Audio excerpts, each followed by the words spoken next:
يا جماعة كلنا مستنيين الماتش الكبير، المغرب ضد فرنسا في نصف نهائي كأس العالم للشباب. ماتش ممكن نعتبره نهاية مبكرة للبطولة، ماتش بين منتخب عربي بيحلم يصنع التاريخ وقدامه منتخب أوروبي عنده خبرة وبيدافع عن سمعة مدارس الكرة الفرنسية. نبدأ بالمغرب الأول. المنتخب المغربي داخل الماتش وهو منتشي بفوز كبير على أمريكا 3-1، أداء رجولي وتنظيم تكتيكي عالي جدا. المدرب المغربي قدر يخلق فريق متكامل، مش بس بيعتمد على الموهبة الفردية لكن كمان على الجماعية والانضباط والذكاء داخل الملعب. لو ركزنا على آخر 3 ماتشات للمغرب هنلاحظ إن الفريق بيبدأ بهدوء وبعدين يضغط في النص التاني من الماتش لما الخصم يبدأ يتعب بدنيا، ودي خطة ذكية جدا خصوصا لما تواجه منتخبات بتعتمد على السرعة والاستحواذ. تنتين التكتيك المتوقع من المغرب.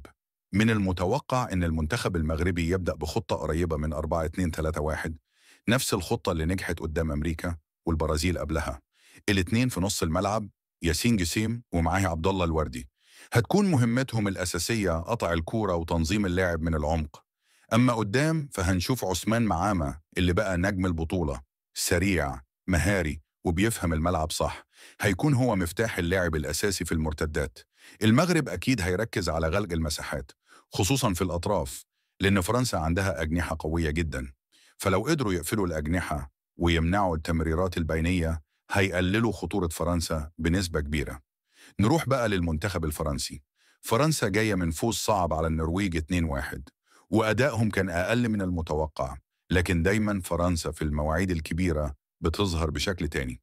الفريق الفرنسي بيعتمد على الاستحواذ وعنده لاعيبة بمهارات عالية جدا خصوصا في النص والهجوم، بس في نفس الوقت عندهم مشكلة دفاعية واضحة. الخط الخلفي مش متفاهم تمام وبيسيب مساحات فاضية لما يطلعوا الكورة بسرعة، ودي نقطة ممكن المغرب يستغلها لو لعب بالمرتدات السريعة. عوامل الحسم في الماتش: 1. التركيز.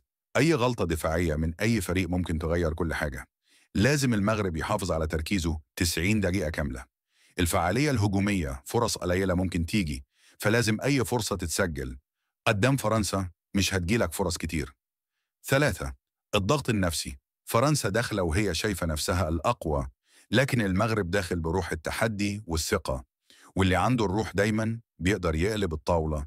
الجيل ده من المنتخب المغربي مش جاي يتمثل، ده جاي يكتب تاريخ جديد لكرة القدم المغربية والعربية. اللاعبين دول عندهم شخصية، عندهم طموح، وعندهم الرغبة يثبتوا إن اللي حصل في قطر 2022 ما كانش صدفة، وإن الكرة المغربية دخلت عصر جديد.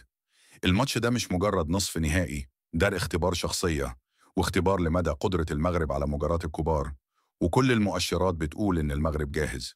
لو المغرب لعب بنفس التركيز والروح اللي شفناها في الأدوار اللي فاتت مفيش أي حاجة تمنعهم يوصلوا للنهائي، ويمكن كمان يحققوا إنجاز غير مسبوق. قولوا لنا في التعليقات، هل تتوقعوا المغرب يقدر يكسب فرنسا ويتأهل للنهائي، ولا فرنسا هتثبت خبرتها وتعدي؟